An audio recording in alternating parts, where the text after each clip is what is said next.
काठमाडौँवासीले झण्डै 3 दशकको प्रतीक्षापछि मेलम्चीको पानी पिउन पाएका छन्। गत शुक्रबार राष्ट्रपति विद्यादेवी भण्डारीले खानेपानी वितरण कार्यको उद्घाटन गरेसँगै अहिले उपत्यकाका विभिन्न भागमा दिनहुँ मेलम्चीको पानी वितरण भइरहेको छ। यसले काकाकुल काठमाडौँवासीलाई ठूलो राहत मिलेको छ। पहिलो चरणमा आर्थिक वर्ष 2055-56 मा सुरु भई आर्थिक वर्ष 2070-71 मा सम्पन्न गर्ने लक्ष्य राखिएको भए पनि 2077 मा मात्रै मेलम्चीको पानी काठमाडौँ आइपुगेको हो। बहुप्रतीक्षित मेलम्चीको पानी काठमाडौँ आइपुगेसँगै अन्य राष्ट्रिय गौरवको आयोजनाहरूको प्रगति के कस्तो भइरहेको छ भन्ने आम चासोको विषय बनेको छ। तर राष्ट्रिय गौरवका आयोजनाको प्रगति सन्तोषजनक भने देखिएको छैन। अधिकांश आयोजनाहरू समयमा सम्पन्न हुन नसक्दा लागत बढेर समेत राज्यलाई ठूलो आर्थिक भार पर्ने गरेको छ। कुन आयोजनाको प्रगति कति? सिक्टा सिंचाई आयोजना सन् 1975-76 मा पूर्व सम्भाव्यता अध्ययन, सन् 1980 जर्मन परामर्शदात्री संस्थाबाट आयोजनाको पहिलो सम्भाव्यता अध्ययन र सन् 1981-83 सालमा विस्तृत सम्भाव्यता अध्ययन गरी निर्माण सुरु भएको हो। बाँके जिल्लाको अगैया स्थित राप्ती नदीमा बाँध निर्माण गरी राप्ती पश्चिम दायाँतर्फ 33,766 हेक्टर एवं राप्ती पूर्व बायाँतर्फ 9,000 हेक्टर गरी कुल 42,766 हेक्टर कृषि योग्य भूमिमा सिंचाई सुविधा पुर्याउने यस आयोजनाको लक्ष्य रहेको छ। यो आयोजना औपचारिक रूपमा आर्थिक वर्ष 2061-62 मा सुरु भई आर्थिक वर्ष 2071-72 मा सम्पन्न हुने लक्ष्य राखिएकोमा सो अवधिमा सम्पन्न हुन नसक्दा 2077-78 मा सम्पन्न हुने अपेक्षा गरिएको छ। यस आयोजनाको सुरुको आर्थिक वर्ष 2063-64 को गुरु योजना अनुसार लागत अनुमान 1280 करोड रहेकोमा आर्थिक वर्ष 2071-72 मा गुरु योजना संशोधनसँगै संशोधित लागत अनुमान 2502 करोड रहेको छ। बबई सिंचाई आयोजना सन् 1975 मा आईडीए को सहयोगमा प्रारम्भिक अध्ययन, सन् 1977 र सन् 1980 मा यूएनपी को सहयोगमा सम्भाव्यता अध्ययन गरी सन् 1981 मा आईडीए को सहयोगमा डिजाइन तयार भएको यो आयोजना बर्दिया जिल्लाको बारबर्दिया नगरपालिका 10 बैदीमा अवस्थित छ। यस आयोजनाको लक्ष्य बर्दिया जिल्लाको 36,000 हेक्टर कृषि योग्य भूमिमा सिंचाई सुविधा पुर्याउने रहेको छ। आर्थिक वर्ष 2045-46 मा सुरु भएको यस आयोजना आर्थिक वर्ष 2069-70 मा सम्पन्न हुने लक्ष्य रहेकोमा संशोधन भई आर्थिक वर्ष 2079-80 सम्ममा सम्पन्न हुने अपेक्षा गरिएको छ। यस आयोजनाको लागत अनुमान 287.39 करोड रहेकोमा पछिल्लो संशोधित लागत 18 अर्ब 96 करोड रहेको छ। रानी जमरा कुलरिया सिंचाई आयोजना कृषकद्वारा व्यवस्थित र सञ्चालित रानी जमरा र कुलरिया सिंचाई प्रणालीको 14,300 हेक्टर नयाँ सिंचित क्षेत्र विकास अन्तर्गत लम्की विस्तारको 6,000 हेक्टर तथा पथरैया नदीदेखि कान्छा नदीसम्मको 18,000 हेक्टर गरी कुल जम्मा 38,300 हेक्टर जमिनमा वर्षैभरि सिंचाई सेवा उपलब्ध गराउने यस आयोजनाको उद्देश्य छ। यस आयोजनाको लक्ष्य कैलाली जिल्लाको 38,300 हेक्टर कृषि योग्य भूमिमा सिंचाई सुविधा उपलब्ध गराउने रहेको छ। आर्थिक वर्ष 2067-68 मा सुरु भएको यस आयोजना आर्थिक वर्ष 2074-75 मा सम्पन्न हुने लक्ष्य रहेकोमा संशोधन भए आर्थिक वर्ष 2080-81 सम्ममा सम्पन्न हुने अपेक्षा गरिएको छ। यस लागत आयोजना प्रारम्भ हुँदाको कुल लागत 12 अर्ब 37 करोड रहेको छ भने संशोधित कुल लागत 37 अर्ब 70 करोड 24 लाख रहेको छ। हालसम्मको समष्टिगत भौतिक प्रगति 48% र हालसम्मको समष्टिगत वित्तीय प्रगति 47.7% रहेको छ। सुनकोशी मरिन डाइभर्सन आयोजना। यो आयोजना आर्थिक वर्ष 2076-77 मा सुरु भई आर्थिक वर्ष 2080-81 सम्ममा डाइभर्सन कार्य सम्पन्न गर्ने लक्ष्य राखिएको छ। यो आयोजनामा आर्थिक वर्ष 2076-77 मा सुरु भई आर्थिक वर्ष 2080-81 सम्ममा डाइभर्सन कार्य सम्पन्न गर्ने लक्ष्य राखिएको छ। त्यस्तै यस आयोजनाको लागत अनुमान 4619.29 करोड रहेको छ। आर्थिक वर्ष 2076-77 मा यस आयोजनाका लागि आर्थिक वर्ष 2076-77 मा कुल 227.67 करोड विनियोजन गरिएकोमा 25 करोड रुपैयाँ खर्च भएको छ। यस अवधिमा आयोजनाको 83.87% भौतिक प्रगति भएको छ भने 10.85% वित्तीय प्रगति भएको छ। महाकाली सिंचाई आयोजना। सुदूरपश्चिम प्रदेशमा आर्थिक वर्ष 2063-64 बाट सुरु भएको यो आयोजना प्रगति अवधि आर्थिक वर्ष 2076-77 सम्म आयोजनाको रूपमा सञ्चालित रहेकोमा आर्थिक वर्ष 2077-78 को बजेट वक्तव्यबाट राष्ट्रिय गौरवको आयोजनाको रूपमा विकास गर्ने गरी रकम व्यवस्था गरिएको छ। आर्थिक वर्ष 2063-64 बाट सुरु भएको यो आयोजना आर्थिक वर्ष 2083-84 मा सम्पन्न गर्ने कार्यतालिका रहेको छ। यस आयोजनाको अनुमानित लागत 34 अर्ब रुपैयाँ रहेको छ। यस्तै यस आयोजनाका लागि आर्थिक वर्ष 2076-77 मा 43.9 करोड विनियोजन भएकोमा 39 करोड रुपैयाँ खर्च भएको छ। यस अवधिमा 94.5% भौतिक प्रगति र 89.2% वित्तीय प्रगति भएको छ। भेरी बबई डाइभर्सन बहुउद्देश्य आयोजना। भेरी बबई डाइभर्सन बहुउद्देश्य आयोजना ऊर्जा, जलस्रोत तथा सिंचाई मन्त्रालय अन्तर्गत जलस्रोत तथा सिंचाई विभाग मार्फत राष्ट्रिय गौरवको आयोजनाको रूपमा कार्यान्वयनमा रहेको नेपालको पहिलो बहुउद्देश्य तथा अन्तर जलाधार स्थानान्तरण आयोजना हो।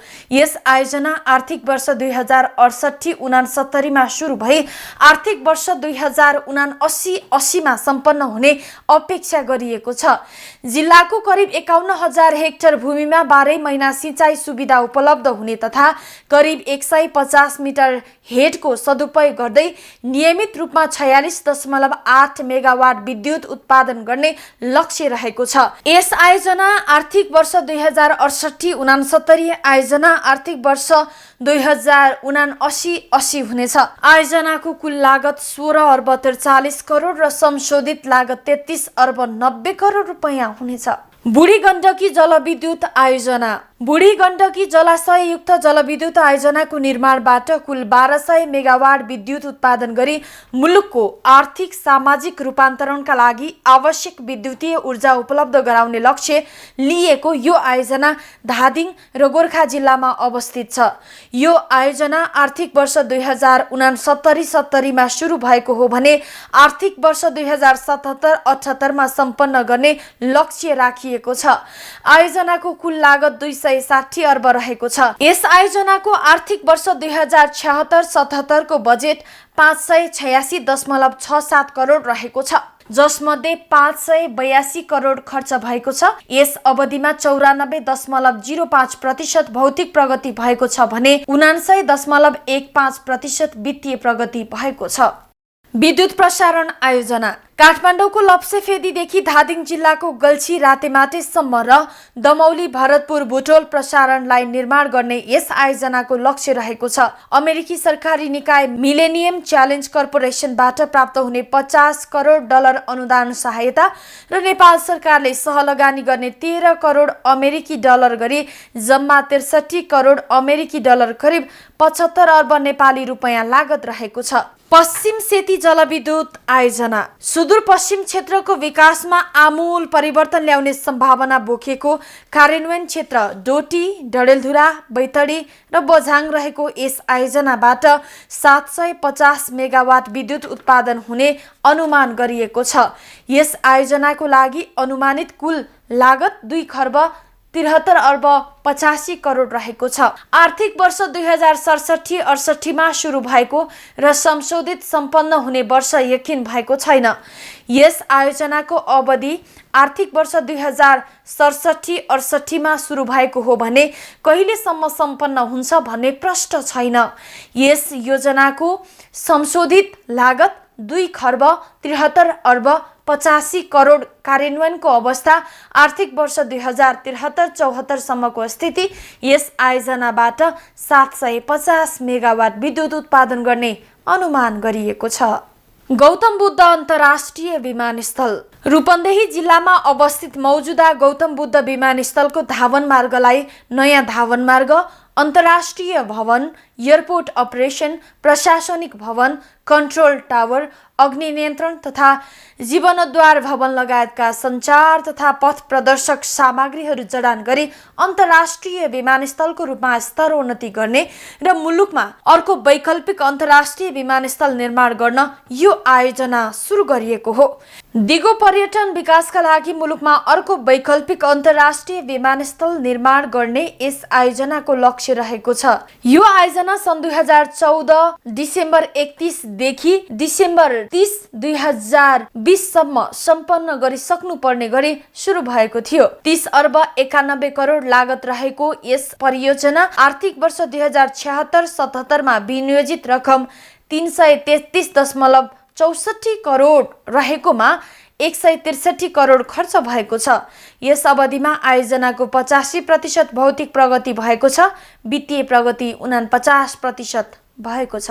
पोखरा क्षेत्रीय अन्तर्राष्ट्रिय विमानस्थल कास्की जिल्ला स्थित पोखरा महानगरपालिकामा विगत 40 वर्षदेखि अधिग्रहण गरिएको जग्गामा क्षेत्रीय अन्तर्राष्ट्रिय विमानस्थल निर्माण गरी पर्यटन उद्योगको प्रवर्धन गर्ने यस आयोजनाको लक्ष्य रहेको छ। यो आयोजना आर्थिक वर्ष 2071-72 बाट सुरु भएको हो भने आर्थिक वर्ष 2079-80 सम्म सम्पन्न हुने लक्ष्य राखिएको छ। यस आयोजनाको कुल लागत 2160 करोड रहेको छ। आर्थिक वर्ष 2076-77 मा विनियोजित रकम 800 करोड रहेकोमा 768 करोड रुपैयाँ खर्च भएको छ। यस अवधिमा भौतिक प्रगति 61% भएको छ भने वित्तीय प्रगति 96% रहेको छ। निजगढ अन्तर्राष्ट्रिय विमानस्थल सन् 1995 मा नेपाल सरकारले नामक कम्पनीको सहकार्यमा अन्तर्राष्ट्रिय विमानस्थल निर्माणका लागि प्रारम्भिक सम्भाव्यता अध्ययन सर्वेक्षण सुरु भएको थियो। 654 करोड अमेरिकी डलर नेपाली रुपैयाँ करिब 700 अर्ब खर्च लाग्ने अनुमान गरिएको छ। बारा जिल्लाको निजगढमा सुविधा सम्पन्न स्तरको वैकल्पिक अन्तर्राष्ट्रिय विमानस्थल निर्माण गर्ने यस आयोजनाको लक्ष्य रहेको छ। यो आयोजना आर्थिक वर्ष 2071-72 मा सुरु भएको थियो। आर्थिक वर्ष 2085-86 मा सम्पन्न गर्ने लक्ष्य राखिएको छ। यस आयोजनाको लागत 165 अर्ब रहेको छ।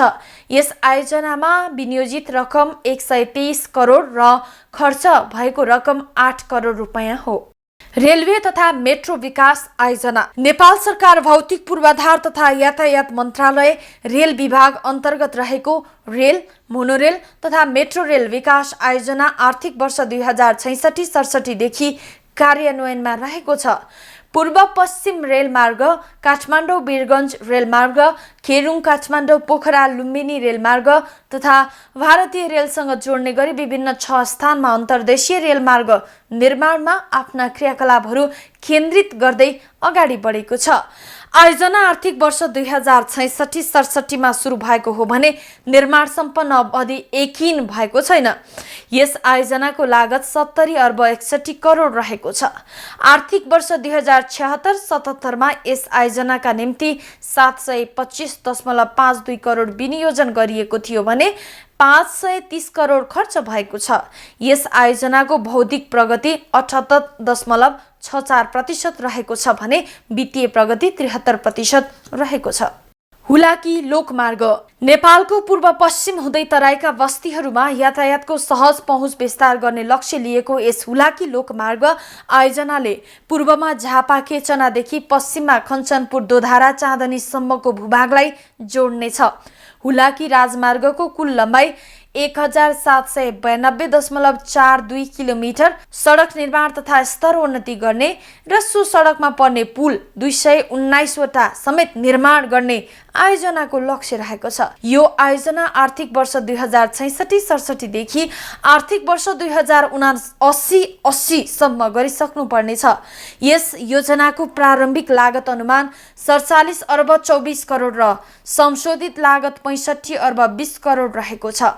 यस आयोजनाका लागि आर्थिक वर्ष 2076-77 मा संशोधित 909 करोड विनियोजन गरिएकोमा 792 करोड खर्च भएको छ। यस आयोजनाको भौतिक प्रगति 65.4%, वित्तीय प्रगति 59.77% र हालसम्मको भौतिक प्रगति 55% र वित्तीय प्रगति 54.3% भएको छ।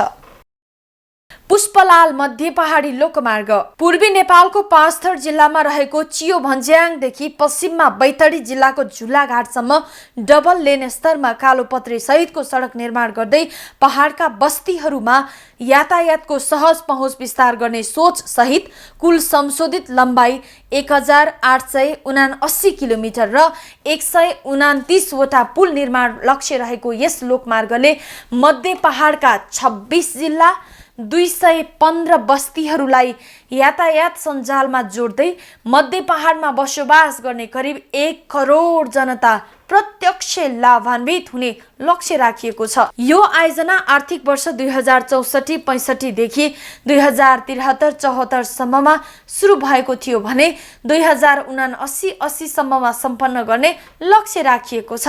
यस आयोजनाको अनुमान लागत 3336 करोड र कुल संशोधित लागत 101 अर्ब 50 करोड रहेको छ। उत्तर दक्षिण कोशी करिडोर लोकमार्ग यस राष्ट्रिय गौरवको आयोजनाले दक्षिणमा भारतको सिमाना जोगबनीदेखि वसन्तपुर खाँदबारी हुँदै नेपालको उत्तरी सिमाना किमाथाङकासम्म जोड्ने गर्दछ। हाल यो आयोजनाले तेह्रथुम जिल्लाको वसन्तपुरदेखि मुलुकको उत्तरी सीमामा किमाथाङकासम्मको 162 किलोमिटर सडक निर्माण एवं स्तरोन्नति गर्ने लक्ष्य लिएको छ। यो आयोजनाको अवधि आर्थिक वर्ष 2065-66 देखि 2080-81 सम्म रहेको छ। यसको सुरु लागत अनुमान 515 करोड रहेको छ भने संशोधित लागत 1620 करोड रुपैयाँ रहेको छ। यस आयोजनाका लागि आर्थिक वर्ष 2076-77 मा संशोधित 84 करोड विनियोजन गरिएकोमा 63.49 करोड खर्च भएको छ। उत्तर दक्षिण कर्णाली करिडोर लोकमार्ग हुम्ला जिल्लालाई राष्ट्रिय सडक सञ्जालसँग जोड्न हिल्सादेखि सलिसल्ला सडक खण्डमा ट्र्याक खोल्ने र त्यसको स्तरोन्नति गर्नका लागि आर्थिक वर्ष 2069-70 मा कार्यालय स्थापना भए यो आयोजना सुरु भएको हो। यस आयोजना मार्फत खुलालु सिमीकोट हुम्ला खण्डमा करिब 196 किलोमिटर र हिल्सा सिमीकोट खण्ड हुम्लामा 88 किलोमिटर सडक निर्माण गर्ने लक्ष्य रहेको छ। यस आयोजना आर्थिक वर्ष 2065-66 देखि सुरु भई 2070 मा सम्पन्न हुने अपेक्षा गरिएकोमा संशोधन गरी आर्थिक वर्ष 2079-80 मा सम्पन्न हुने गरी म्याद थप भएको छ। यस आयोजनाको कुल लागत 410 करोड रहेको छ। काठमाडौँ तराई मधेस द्रुतमार्ग काठमाडौँ तराई र मधेस द्रुतमार्ग सडक आयोजना राजधानी काठमाडौँलाई तराई मधेससँग स्तरीय सडकले छोटो दूरीमा जोड्ने रणनीतिक महत्त्वको देशकै पहिलो द्रुतमार्ग हो। आर्थिक वर्ष 2074-75 देखि आर्थिक वर्ष 2080-81 सम्म यो आयोजना सम्पन्न हुनुपर्नेछ। सुरुको लागत अनुमान 111 अर्ब, संशोधित लागत अनुमान 213.95 अर्ब रहेको छ। पशुपति क्षेत्र विकास कोष पशुपति क्षेत्र विकास कोष पशुपति क्षेत्र विकास कोष ऐन 2044 अन्तर्गत अभिचिन्न उत्तराधिकारीवाला संगठित संस्था हो।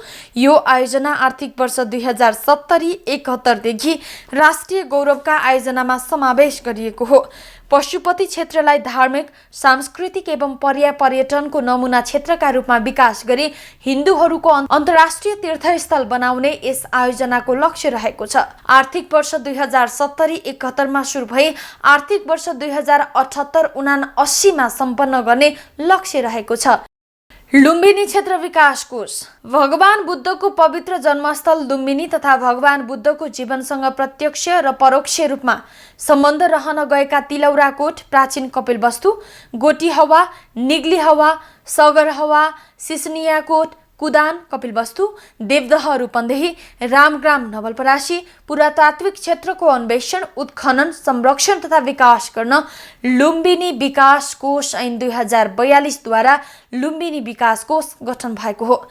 भगवान बुद्धको पवित्र जन्मस्थल तथा जीवनसँग प्रत्यक्ष परोक्ष रूपमा सम्बन्ध रहेका पुरातात्विक स्थलहरू तिलौराकोट, गोटीहवा, निग्लीहवा, सगरहवा, सिसनियाकोट, देवदह, रामग्रामको अन्वेषण, उत्खनन, संरक्षण तथा विकास गर्ने यस आयोजनाको मुख्य लक्ष्य रहेको छ। यो आयोजना आर्थिक वर्ष 2069-70 मा सुरु भई आर्थिक वर्ष 2078-79 मा सम्पन्न गर्ने लक्ष्य रहेको छ। राष्ट्रपति चुरे तराई मधेस संरक्षण विकास समिति नेपालमा चुरे अथवा शिवालिक भनेर चिनिने भौगोलिक क्षेत्र हिमालय पर्वत श्रृङ्खलाको महाभारतदेखि दक्षिणी भागमा पूर्व पश्चिम भई फैलिएर ठट रहेको होचो र कमलो पहाड हो। चुरे क्षेत्रको प्राकृतिक स्रोत संरक्षण, दिगो व्यवस्थापन, पारिस्थितिकीय सेवाको सम्वर्धनद्वारा गरिबी न्यूनीकरण एवं समृद्ध नेपालको राष्ट्रिय लक्ष्यमा टेवा पुर्याउने यस आयोजनाको लक्ष्य हो। नेपाल सरकारबाट चुरे तराई मधेसको संरक्षणको लागि 20 वर्षीय गुरु योजना 2074 जेठमा स्वीकृत भए बमोजिम यो आयोजना आर्थिक वर्ष 2074-75 देखि आर्थिक वर्ष 2093-94 सम्म कार्यक्रमको रूपमा रहनेछ। आयोजनाको सुरुको लागत 124.64 करोड, संशोधित लागत 1022 करोड रहेको छ।